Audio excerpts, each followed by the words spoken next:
नमस्कार, ये आकाशवाणी चंडीगढ़ है। अब आप रतिका से प्रादेशिक समाचार सुनिए। प्रधानमंत्री नरेंद्र मोदी ने पंडित दीनदयाल उपाध्याय की जयंती पर उन्हें श्रद्धांजलि अर्पित की है।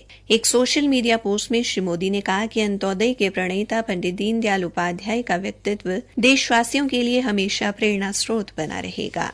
पलवल के भीमराव अंबेडकर राजकीय महाविद्यालय में आज जिला स्तर पर रोजगार मेले का आयोजन किया गया। मेले का शुभारंभ केंद्रीय ऊर्जा एवं भारी उद्योग राज्य मंत्री कृष्णपाल गुर्जर ने किया। इस अवसर पर पलवल से विधायक दीपक मंगला भी उपस्थित रहे। मेले में केंद्रीय राज्य मंत्री द्वारा युवाओं को नियुक्ति पत्र प्रदान किए गए। इस अवसर पर श्री गुर्जर ने कहा कि मेले में फरीदाबाद व पलवल जिले की लगभग 41 कंपनियों ने हिस्सा लिया और 3000 युवाओं ने अपना पंजीकरण कराया। उन्होंने कहा कि रोजगार मेले में शाम तक लगभग 1500 युवाओं का नियुक्ति पत्र प्रदान किए जाएंगे। उन्होंने कहा कि भारत की 65% आबादी युवा है। केंद्र सरकार ने देश के युवाओं के हाथों में हुनर देने का काम किया है। श्री विश्वकर्मा कौशल विश्वविद्यालय में युवाओं को उनके कौशल में निपुण किया जाएगा ताकि वे देश व दुनिया में कहीं भी रोजगार हासिल कर सकें। श्री गुर्जर ने कहा कि स्टार्टअप इंडिया केंद्र सरकार की एक प्रमुख पहल है। वर्ष 2014 में देश में 100 स्टार्टअप थे, जिनकी संख्या बढ़कर 1 लाख हो गई है। उन्होंने युवाओं से आह्वान करते हुए कहा कि अपने कौशल में महारत हासिल करें और देश को आत्मनिर्भर बनाने में अपना योगदान दें। हरियाणा के मुख्यमंत्री मनोहर लाल ने अधिकारियों को बेसहारा पशुओं की समस्या को हल करने की दिशा में काम करने के निर्देश दिए हैं। मुख्यमंत्री ने हरियाणा गौ सेवा आयोग और पशुपालन विभाग के अधिकारियों के साथ समीक्षा बैठक में ये निर्देश दिए। उन्होंने कहा कि पंचायती जमीन पर गौशाला चलाने की इच्छुक सामाजिक व धार्मिक संस्थाओं के साथ समझौता ज्ञापन हस्ताक्षर किए जाएं।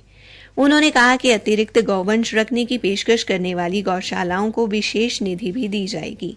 मुख्यमंत्री ने अधिकारियों को राज्य के 100% पशुधन की टैगिंग करवाना सुनिश्चित करने को कहा ताकि अन्य राज्य के पशुओं की पहचान हो सके।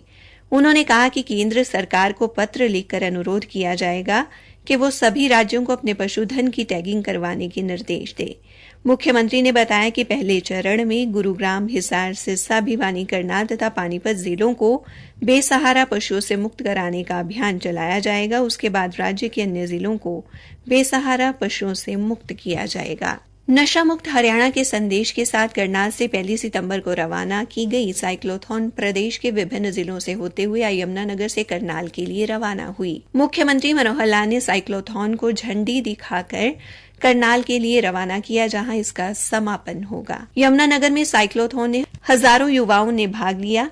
मुख्यमंत्री ने युवाओं और आम नागरिकों को नशों से दूर रहने की शपथ भी दिलाई। इस अवसर पर मुख्यमंत्री ने अपने संबोधन में कहा कि साइक्लोथॉन को चले लगभग 25 दिन हो गए हैं और इसने अभी तक 2000 किलोमीटर का सफर तय किया है। उन्होंने कहा कि सोनीपत के 66 वर्षीय जयपाल, रोहतक के 65 वर्षीय सहदेव सिंह और 64 वर्षीय कमलेश पहले दिन से ही साइक्लोथॉन के साथ हैं। मुख्यमंत्री ने बताया कि इस साइक्लोथॉन में लगभग 4 लाख लोग शामिल हुए हैं। उन्होंने कहा कि ये साइक्लोथॉन विश्व रिकॉर्ड कायम करेगी। साइक्लोथॉन को रवाना करने के अवसर पर शिक्षा मंत्री कंवरपाल, बीजेपी के जिला अध्यक्ष राजेश सप्रा, विधायक बलवंत सिंह, महापौर मदन चौहान और बड़ी संख्या में स्थानीय लोग उपस्थित रहे। आकाशवाणी चंडीगढ़ के समाचार सेवा प्रभाग द्वारा मेरी माटी मेरा देश अभियान के तहत अमृतकाल में शुरू की गई प्रश्नोत्तरी प्रतियोगिता का आज का प्रश्न है, किस महान महिला स्वतंत्रता सेनानी को भारतीय क्रांति की जननी कहा जाता है? अपने उत्तर newsaircht@gmail.com पर तुरंत मेल करें। शनिवार को पूछे गए प्रश्न का उत्तर है, केंद्र सरकार द्वारा कचरा मुक्त भारत के निर्माण के उद्देश्य से स्वच्छता ही सेवा अभियान की शुरुआत की गई है। और इस प्रश्न का सही उत्तर देने वाले हमारे विजेता हैं महाराष्ट्र के रत्नागिरी जिले से राजेश वाकोडे। ग्रामीणों को स्वच्छता का महत्व बताने तथा उन्हें स्वच्छता के प्रति जागरूक करने के उद्देश्य से भिवानी जिले के गांव बीरण की ग्राम पंचायत द्वारा कल 2 घंटे का श्रमदान अभियान चलाया गया। गांव के सरपंच ने बताया कि गांव वासियों को स्वच्छता अपनाने व समाज सेवा के माध्यम से जागरूक नागरिक बनने के लिए प्रोत्साहित किया जा रहा है। इसी के साथ ये समाचार बुलेटिन समाप्त हुआ।